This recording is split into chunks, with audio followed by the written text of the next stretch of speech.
The ancestral domain of the Agda Dumagat Remontado group spans the area of the majestic Sierra Madre mountain range in Luzon, Philippines. The mountain range reaches over the provinces of Rizal, Bulacan, Quezon, Aurora, and Isabela. Yung aming mga ninuno, dito na talaga sila ipinanganak, dito na rin sila namatay. Dito rin sila kumukuha ng ikinabubuhay, dito rin sila kumukuha ng panggamot pag mayroong nagkakasakit. Diyan din yung aming palengke, pangisdaan, pangasuhan. Kaya ibig sabihin na yung kagubatan ay may kaugnayan talaga doon sa buhay katutubo. Kayo po ay mainit na tinatanggap ang lahat ng grupo nakasama sa learning exchange visit sa sentrong paaralan ng Magta. Ito po ay isa ring komunidad, isang pamayanan dito sa bayan ng Naga. Kami ang kinikilala naming Bathala ay makidapat. O makidyapat ang sa iba, sa nahirapang magsabi ng makidapat. Kami, naniniwala kami na kahit saan kami magsalita at magsabi ng mula sa puso, naririnig niya. Pero yung mas naniniwala kami na kung nasa tahimik na lugar at nasa mayamang kalikasan kami, doon namin siya nararamdaman yung kanyang presensya. Pero kung sira na yung likas na yaman, parang hindi na rin namin maramdaman yung presensya ni Makidapat.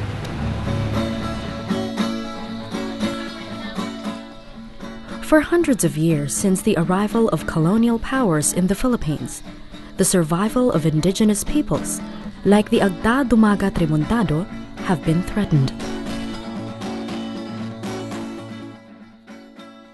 It took decades of painstaking struggle and great sacrifice of the indigenous peoples to achieve recognition of their rights. The promulgation of the Indigenous Peoples' Rights Act, or IPRA, in 1997 enables the indigenous peoples to secure titles to their ancestral domains. As the indigenous peoples have been pushed to the edge of existence, forest cover in the past 100 years have dwindled from 30 million hectares to 7.2 million, or 24% of our land area. The denudation and degradation of the forests contribute to the alarming level of carbon dioxide emissions that is now causing global climate change. For instance, the loss of forests mostly in developing countries from 2000 to 2005 accounted for about 12% of global emissions. The vision of the Philippine National RED Plus strategy is to empower the people to sustain and manage forest lands and ancestral domains with enhanced carbon stock and reduced greenhouse gases emission. RED Plus means reducing emissions from deforestation and forest degradation in developing countries, and the role of conservation, sustainable management of forests, and enhancement of forest carbon stocks in developing countries. One significant RED Plus demonstration site in an ancestral domain is in General Nakar, Quezon Province. General Nakar is the site of one of the biggest ancestral domains in the country, covering 164,000 hectares, inhabited by the Agda Dumagat Remontado indigenous peoples.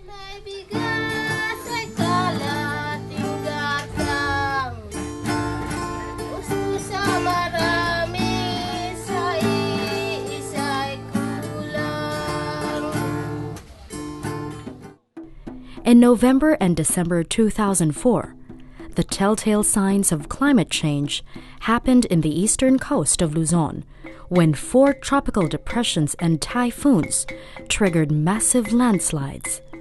Over 1,600 people perished. The catastrophe is one of the reasons why the Agda Dumagat Remontado are open to RED Plus. Kami, yung buong tribo, nasa hundreds. 100 plus na member yung namatay, na wala. Ako yung kapatid ko, mag-anak yun, hindi na namin nakita kahit yung bangkay. Yung pamangkin ko buntis, hindi na namin nakita yun. Natabunan. Pero kung yung maririnig mo yung ingay ng palibot mo, tapos yung lagasan ng tubig, ng nahingi ng saklolo, nasa isip ko noon ay parang, ilan na kaya matitira dito sa bayan ng Infanta? Sabi ko. At saka, ito siguro yung nagaganti na ng kalikasan na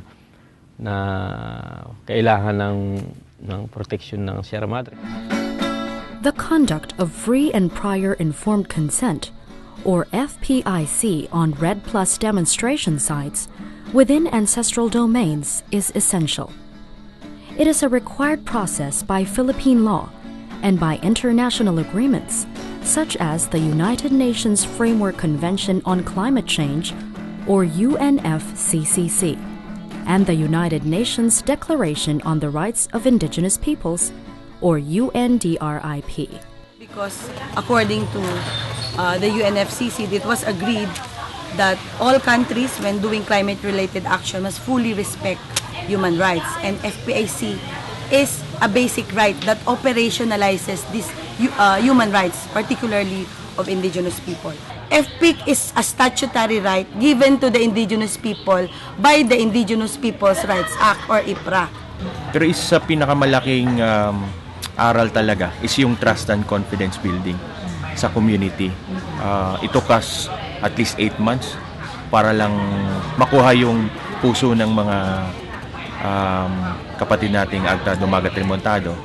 Kailangan namin bilang FFI pakita na totoong conservation work ang ginagawa namin. Hindi lang isang para lang for the benefit of the organization. The FPIC guideline in the Philippines provides a general process or set of activities to follow. First, you need to prepare the community. Okay? So there's a project, you need to prepare the community to come up with a consent. So how do you prepare them? You give them information, there's a discussion, a feedback mechanism. You make them understand. FPIC activities like community consultations and information dissemination about RED Plus began in 2010 with the communities of Agta Dumagat Remontado. These were conducted by the Tribal Center for Development, the Non-Timber Forest Product Task Force Philippines, Fauna and Flora International, and the Indigenous Peoples Organization called Sagibin LN. After pagpaliwanag sa Council of Elders, nagkataon naman na merong workshop sa NTFP-EP, Ancestral Domain Sustainable and Protection Plan. At habang pinag-uusapan yun, mas ginusto rin ng aming organisasyon na pag-usapan na rin yung RED Plus. Kaya isinabay siya doon sa workshop. Kahit sa mga malalayong komunidad, narating siya ng konsultasyon para ipaunawa kung ano yung layunin ng RED Plus. Then after that, you can now have the FPIC proper. What is the FPIC proper? This is the step wherein the consent is actually voted upon, or it's a consensus. It's a decision-making process of the IPs. Sa bawat pamayanan, meron talaga kaming mga kabataan. Meron din na Council of Elders, yung mga matatanda. Meron din na yung kababaihan. Kaya ibig sabihin, bahagi din sila ng mga pagdidesisyon. Ano man yung gagawing desisyon ng pamayanan, dapat bahagi sila ng mga pagdidesisyon. Was consent obtained freely, without manipulation, intimidation? Was it prior? Was this prior information? Was there information at all? Oh, so they would check, they would ask the IP, so do you know this project? Okay. What are the activities in the project? It has to be clear, very detailed. Sa debate, maraming nangyaring debate. Bago nagkaroon ng isang kasunduan sa pamayanan na tinatanggap na nila yung programa ng RED Plus. Napatunayan ng mga community members na yung nilalayon ng RED Plus, yung gusto niyang mangyari ng project, ay tugma rin sa gustong mangyari ng mga community. This goal is to protect the forests and natural resources within the ancestral domain. The support of the traditional leadership of the indigenous peoples is an important factor in the process of free and prior informed consent. This is the right of the indigenous communities to accept or to reject any proposed project that may affect the territories they traditionally occupy.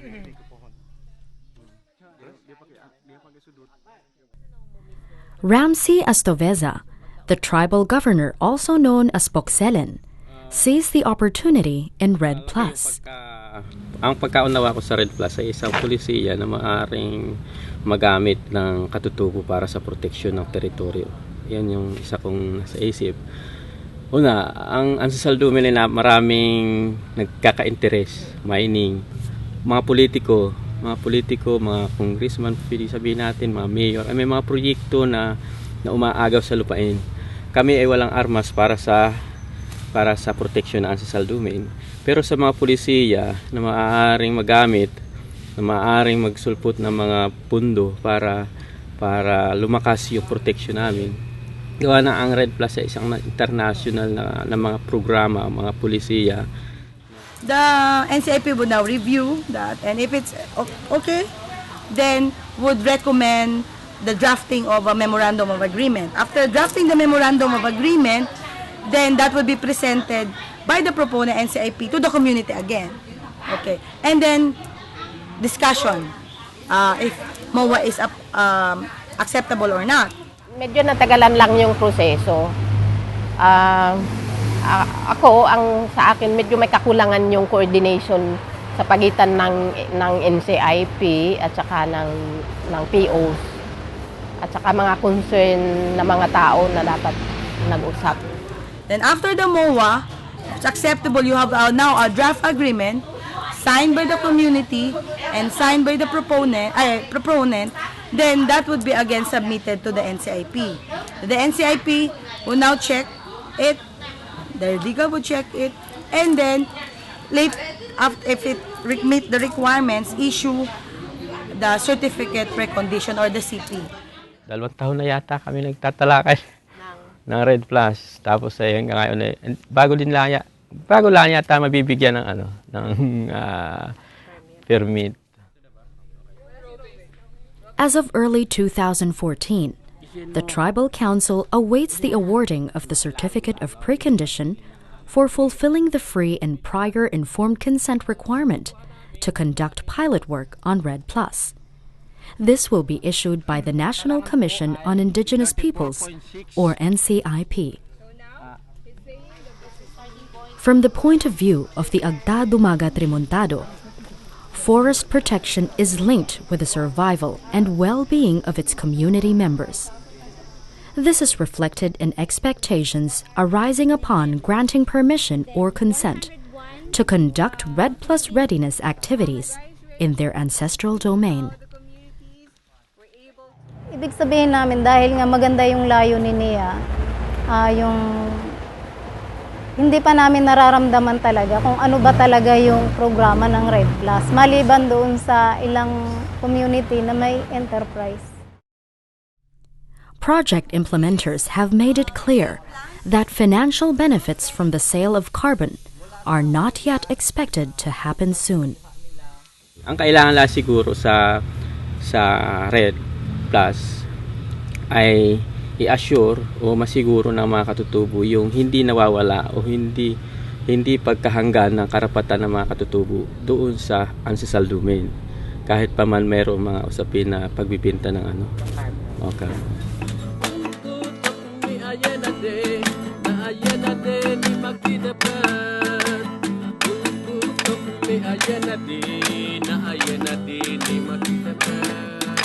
Pero ang bilang leader ako, hindi ko tinitingnan yung ibenta yung carbon stock ko, kundi kung paano ko panatilihin at isalin itong natitirang gubat, natatarang lupaing ninuno, maisalin ko sa susunod na henerasyon. The Red Plus Readiness Pilot Project and General Nakar demonstrates the importance of involving the active participation of the indigenous peoples, the government, and civil society proponents. Government pa rin ang tinitignan. Kahit ina-advocate natin yung community rights, yung empowerment, pero minsan may mga bottleneck sa gobyerno. Kaya napaka-importante na nandun itong tatlong to, kasi mula pa lang, klaro na, nandun na sila, magkakasama na sila. At sulong-sulong.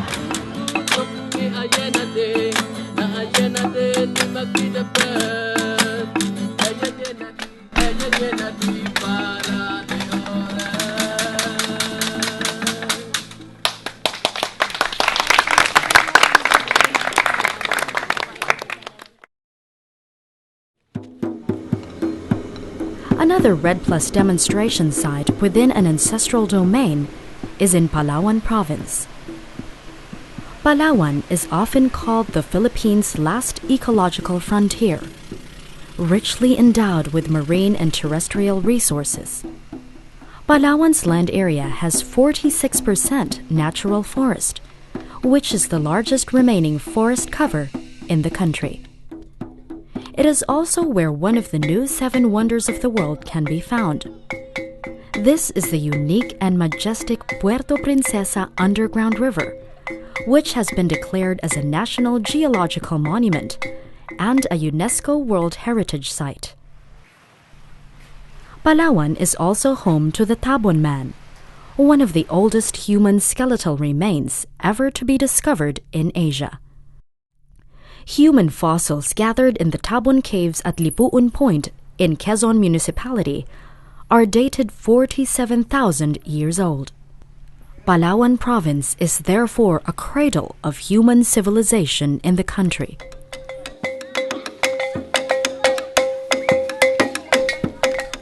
The possible descendants of the Tabon Man are the Tagbanwa and the Palawan, who are now among the indigenous peoples residing in the province. The ideal picture of Palawan as a tourist haven and a World Heritage Site is marred by threats of forest denudation and degradation. The first to experience the dire effects of environmental destruction are the indigenous peoples themselves. The sites of the Red Plus Preparedness Project in Palawan Province are within the ancestral domain of the Tagbanwa and the Palawan. The project area covers over 20,000 hectares from the highlands down to the sea. It spans 10 barangays in the towns of Nara and Quezon. It includes the key biodiversity areas of the Victoria-Anipahan Range. Palawan is also rich in mineral resources such as nickel. In 2011, there are 420 pending applications in mining scattered over 651,000 hectares all over the province. Many of these applications are in the ancestral domains of indigenous peoples. The mining industry promises to provide immediate benefits to alleviate the lives of the marginalized ethnic communities. Hati na nga yung mga katutubo.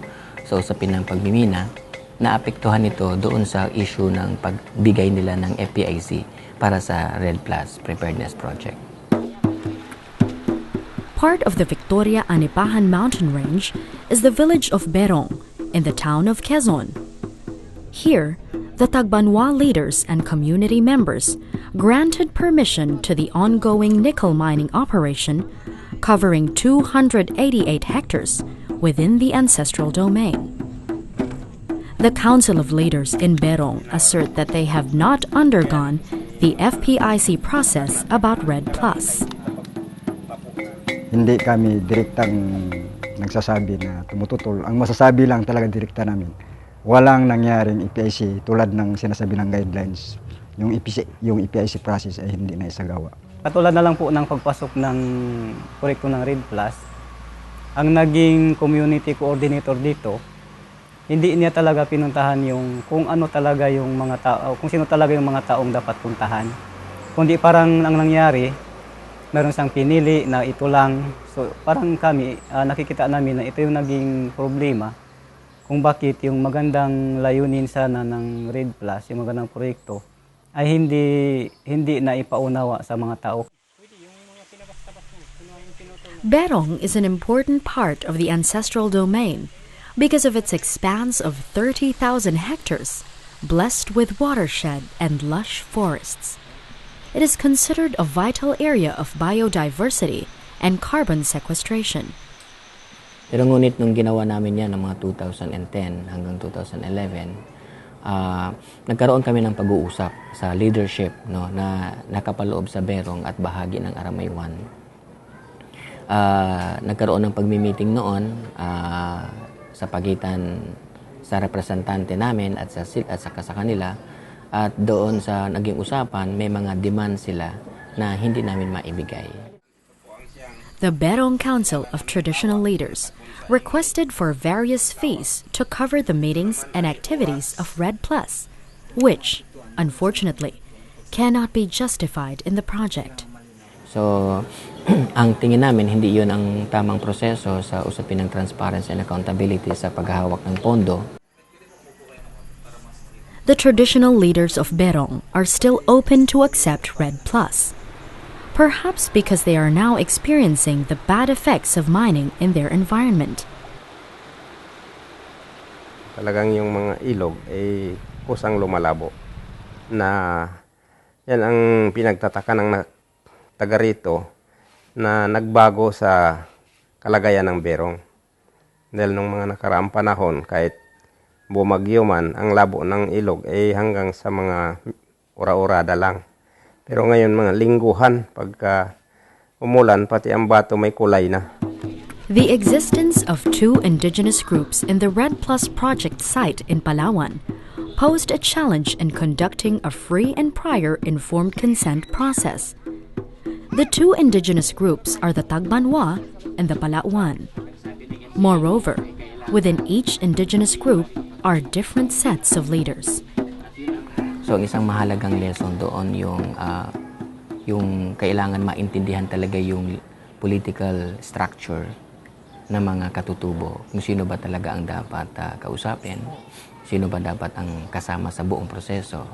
Dahil noong sinagawa namin ng FPIC, talagang sabi ko nga parang dumaan kami sa butas ng karayom dahil bawat sitio, bawat lugar, sa bawat ancestral domain, magmula sa Dumanguenya, Nara, hanggang sa dulo ng Nara, na kung saan pumapasok sa Victoria Nipan hanggang sa Quezon, ay sinuyod namin para makuha yung malayang pagsang-ayon ng mga katutubo. One lesson learned from the Red Plus Preparedness Program in Palawan is the importance of knowing and working within the indigenous governance structure of the proposed site. The programs focus on the upland forest areas, to the exclusion of the more populated areas along the sea that are still part of the ancestral domain, unintentionally impacted on decision-making process and participation among the indigenous group. Dapat intindihin maigi yung hanggang saan ba yung ancestral domain sa mga katutubo. Kasi at the end of the day, ang magde-decide hindi lamang yung mga katutubo na nakatira sa kagubatan, kundi yung buong political structure na nakapaloob sa ancestral domain. Kagaya halimbawa ng nangyayari sa Nara, hanggang sa Kapatagan, ay bahagi yun ng ancestral domain nila, hanggang sa Karagatan.